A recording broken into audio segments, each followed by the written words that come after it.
தொடக்க நூல் அதிகாரம் 6. மனிதரின் தீச்செயல்.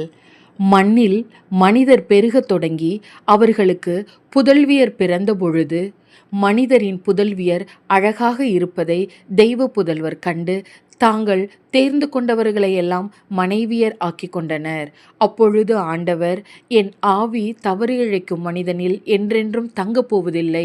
அவன் வெறும் சதைதானே, இனி அவன் 120 ஆண்டுகளே வாழ்வான் என்றார். தெய்வ புதல்வர் மனிதரின் புதல்வியரோடு சேர்ந்து அவர்களுக்கு குழந்தைகள் பிறக்க அக்காலத்திலும் அதற்கு பின்னரும் மண்ணுலகில் அரக்கர் இருந்தனர். அவர்களே பெயர் பெற்ற பழங்கால பெருவீரர்கள் ஆவர். மண்ணுலகில் மனிதர் செய்யும் தீமை பெருகுவதையும் அவர்களின் இதய சிந்தனைகளெல்லாம் நாள் முழுவதும் தீமையையே உருவாக்குவதையும் ஆண்டவர் கண்டார். மண்ணுலகில் மனிதரை உருவாக்கியதற்காக ஆண்டவர் மனம் வருந்தினார். அவரது உள்ளம் துயரமடைந்தது. அப்பொழுது ஆண்டவர், நான் படைத்த மனிதரை மண்ணிலிருந்து அழித்தொழிப்பேன். மனிதர் முதல் கால்நடைகள், ஊர்வன, வானத்து பறவைகள் அனைத்தையும் அழிப்பேன். ஏனெனில் இவற்றை உருவாக்கியதற்காக நான் மனம் வருந்துகிறேன் என்றார். ஆனால் நோவாவுக்கு ஆண்டவரின் அருள் பார்வை கிடைத்தது. நோவாவின் வழிமரபினர் இவர்களே. தம் காலத்தவருள் நோவா நேர்மையானவராகவும் குற்றமற்றவராகவும் நடந்தார். நோவா கடவுளோடு இருந்தார். நோவாவிற்கு சேம், காம், எப்பேத்து என்னும் 3 புதல்வர் பிறந்தனர். அப்பொழுது கடவுள் முன்னிலையில் மண்ணுலகு சீர்கெட்டிருந்தது. பூவுலகு வன்முறையால் நிறைந்திருந்தது. கடவுள் மண்ணுலகை உற்று நோக்கினார். இதோ அது சீர்கெட்டு போயிருந்தது. மண்ணுலகில் ஒவ்வொருவரும் தீய வழியில் நடந்து வந்தனர். அப்பொழுது கடவுள் நோவாவிடம் பின்வருமாறு கூறினார்: எனது முன்னிலையிலிருந்து மனிதர் எல்லாவற்றையும் ஒழித்துவிடப் போகிறேன். ஏனெனில் அவர்களால் மண்ணுலகில் வன்முறை நிறைந்திருக்கின்றது.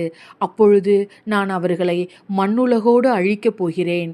உனக்காக கோபர் மரத்தால் ஒரு பேழை செய். அதில் அறைகள் அமைத்து அதற்கு உள்ளேயும் வெளியேயும் கீழ்ப்பூசு. பேழையை நீ செய்ய வேண்டிய முறையாவது: நீளம் 300 முழம், அகலம் 50 முழம், உயரம் 30 முழம். பேழைக்கு மேல்கூரை அமைத்து அந்த கூரை பேழைக்கு 1 முழம் வெளியே தாழ்வாக இருக்கும்படி கட்டி முடி. பேழையின் கதவை ஒரு பக்கத்தில் அமை. பேழையின் கீழ்த்தளம், நடுத்தளம், மேல்தளம் என 3 தளங்கள் அமை. நானோ வானுலகின் கீழ் உயிருள்ள எல்லாவற்றையும் அழிப்பதாக மண்ணுலகின் மேல் வெள்ளப்பெருக்கு வர செய்வேன். மண்ணுலகில் உள்ளவையெல்லாம் மடிந்து போம்.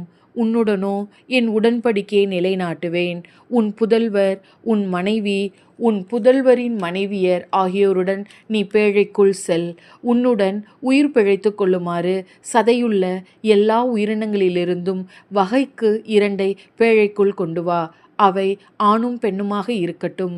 வகை வகையான பறவைகள், கால்நடைகள், நிலத்தில் ஊர்வன ஆகியவற்றிலிருந்து வகைக்கு 2 உயிர் பிழைத்து கொள்ள உன்னிடம் வரட்டும். உண்பதற்கான எல்லா வகை உணவுப் பொருட்களையும் நீ எடுத்து சென்று சேர்த்து வைத்துக்கொள். அவை உனக்கும் அவற்றிற்கும் உணவாகட்டும். கடவுள் தமக்கு கட்டளையிட்டபடியே நோவா எல்லாவற்றையும் செய்து முடித்தார். இது ஆண்டவரின் அருள்வாக்கு. இறைவா, உமக்கு நன்றி.